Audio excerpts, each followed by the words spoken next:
कृपया सभी तीर्थयात्री ध्यान दें। तीर्थ यात्रा पर जाने से पहले अपने फैमिली डॉक्टर से सारे चेकअप करा लें।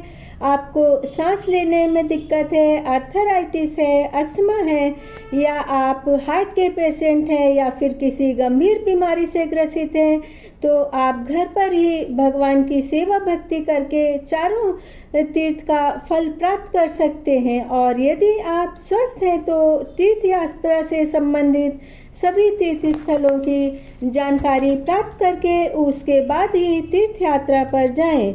धन्यवाद। आपकी तीर्थ यात्रा मंगलमय हो। Hello everyone, welcome to my YouTube channel. तो गाइस, जो मेरा वीडियो देखते हैं, मुझे सब्सक्राइब करते हैं, आई एम वेरी थैंक्सफुल। पता नहीं क्यों आजकल बड़े वीडियो पर मेरे बहुत कम व्यूज जा रहे हैं और इतना मेहनत करती हूँ मैं बड़े वीडियो के लिए, मुझे बहुत ज़्यादा तैयारी करनी पड़ती है। मैं कहूँ कि यूट्यूब चैनल की कोई गलती है, तो मैंने देखा है कि यूट्यूब चैनल की तरफ से तो पूरे नोटिफिकेशन जा रहे हैं, लेकिन फिर भी शायद क्या पता मेरे चैनल में कोई कमी आ गई। क्या प्रॉब्लम है कि आजकल मेरे व्यूज़ बहुत कम जा रहे हैं, लेकिन चलो कोई बात नहीं। इतनी सी बात से तो मैं मेहनत से पीछे नहीं हट जाऊँगी और इस बात पर मैं अपना चैनल भी नहीं छोड़ करके चली जाऊँगी। तो इस समय चारों धाम की यात्रा शुरू हो गई है, केदारनाथ, बद्रीनाथ धाम और तो यमुनोत्री और गंगोत्री हमारे हिंदुओं के चारों तीर्थ धाम है। तो चारों तीर्थ धामों पर पवित्र यात्रा शुरू हो चुकी है। तो सभी तीर्थ यात्रियों को मेरी तरफ से ढेर सारी शुभकामनाएं और मंगल कामनाएं। और कहा जाता है कि जो लोग भी इन चारों तीर्थों की यात्रा पूर्ण कर देते हैं तो उनको शरीर और आत्मा के बंधन से मुक्ति मिल जाती है और उनको बैकुंठ धाम की प्राप्ति हो जाती है। और जो भी धार्मिक होते पूजा पाठ करते हैं वो यही चाहते हैं कि भारत में जितने भी तीर्थ स्थल हैं उन सब की वो यात्रा करें।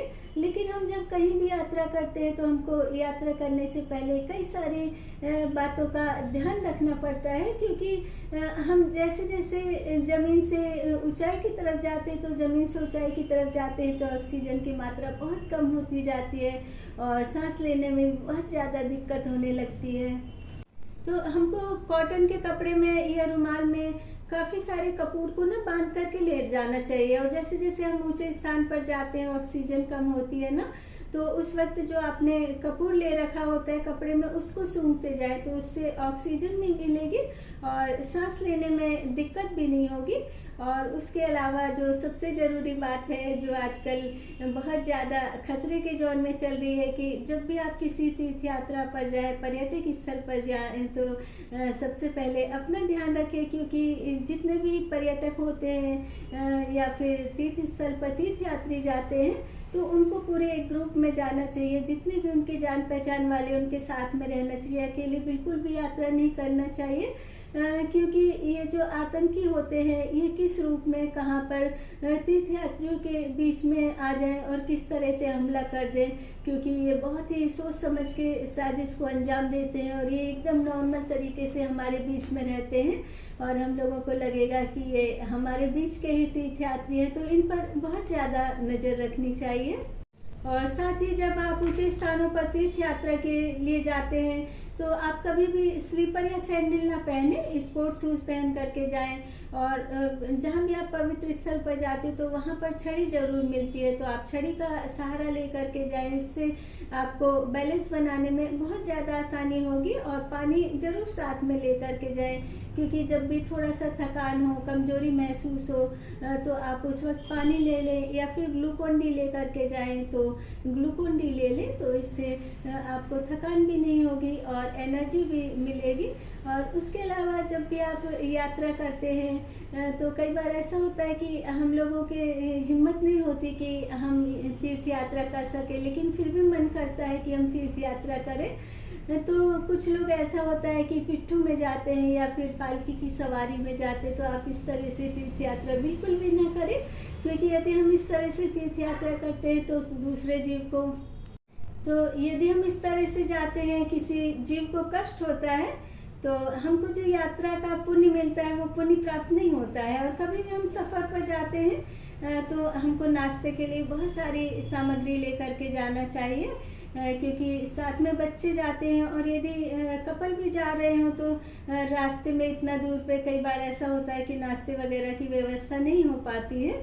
तो आप साथ में मठरी, ड्राई फ्रूट वगैरह और नमकीन सॉस वगैरह लेकर के जाए। और नमकीन सॉस का तो बहुत आराम से वहीं का वहीं आप लोग चाट बना सकते हैं और किसी भी तरह से नाश्ता कर सकते हैं। और उसके अलावा एक फर्स्ट एड बॉक्स भी ले जाना चाहिए। फर्स्ट एड बॉक्स में जितनी भी ज़रूरी मेडिसन है या फिर कोई ऐसी मेडिसन है कि जिसको डेली रूटीन में खाना पड़ता है, तो वो मेडिसन भी लेकर के जाए, क्योंकि जब भी हम लंबे सफ़र पर जाते हैं तो हमको सारी व्यवस्थाएं करके जाना चाहिए।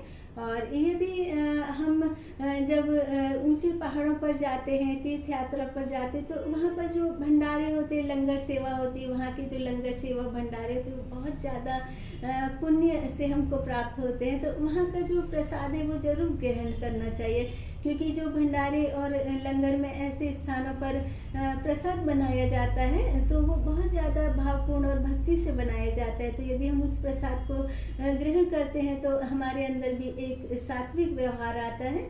लेकिन आप जब भी इस तरह से लंगर या फिर भंडारे का प्रसाद ग्रहण करें तो प्रसाद की तरह ही ग्रहण करें। और यदि आपको ऐसा लग रहा है कि नहीं, आपके पास पैसे नहीं है, आपको भंडारे का पूरा भोजन करना है, तब आप उस भोजन को कर सकते हैं, तो उसमें कोई परेशानी नहीं। लेकिन यदि आपके पास में इतनी सहूलियत है तो आप भंडारे का सिर्फ प्रसाद की तरह ही लंगर या भंडारे का प्रसाद ग्रहण करें। और उसके बाद वहाँ के दान पात्र में कुछ पैसे अवश्य दें, क्योंकि आप जो पैसे वहाँ के दान पात्र में डालेंगे तो उन पैसों का भी जो उपयोग है वहाँ के भंडारे के काम ही आ जाएगा। तो इससे आपको पुण्य भी मिलेगा। और आपको इतनी ऊंचाई पर जाकर के इतने तीर्थ स्थलों के दर्शन करने के बाद वहाँ के लंगर और भंडारे की भोजन की भी प्राप्ति हो जाएगी। और उसके अलावा मैंने पहले भी कहा कि जहाँ भी आप जाएं तो बहुत ज़्यादा, वैसे तो ऐसे स्थानों पर जगह जगह पर सिक्योरिटी होती है, हमारे सामान की चेकिंग भी होती है, सभी जो नॉर्मल लोग भी जाते हैं उनकी चेकिंग भी होती है। लेकिन इन चेकिंग के बावजूद भी ये जो आतंकवादी होते हैं किस भेष में किस तरह से घात लगाए बैठे हैं, हमला कर दे, तो हम आम नागरिकों का भी ये कर्तव्य बनता है कि हमको भी इस बात का पूरा ध्यान रखना चाहिए।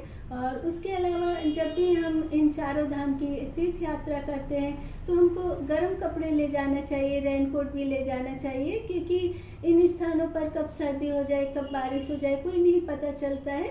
और यहाँ के मौसम को भी ध्यान रखना चाहिए। यदि आप तीर्थ यात्रा पर नहीं निकले हो और आपको पता चल रहा है कि वहाँ बहुत ज़्यादा भूस्खलन हो रहा है, बारिश हो रही है, तो उस वक्त अपनी यात्रा को आप स्थगित कर दें। और यदि आप यात्रा कर रहे हो तो आप जहाँ पर हो, तो जब अनाउंसमेंट हो जाए कि आप अपनी यात्रा शुरू कर सकते हैं तो तभी आप यात्रा शुरू करें। और आजकल इतने ज़्यादा दूर दूर तीर्थ स्थलों पर भी लोग जाते हैं, तो ज़्यादातर लोग तो भक्ति भाव से जाते हैं, लेकिन कुछ लोग ऐसे भी हैं जो कि वहाँ पर ड्रिंक करते हैं और नॉनवेज भी खाते हैं। और वहाँ पर जो भक्त जाते हैं उनको ड्रिंक की खाली बोतलें दिखती हैं, नॉनवेज की प्लेटें दिखती हैं, तो इससे उनका जो हृदय है बहुत ज़्यादा आहत होता है।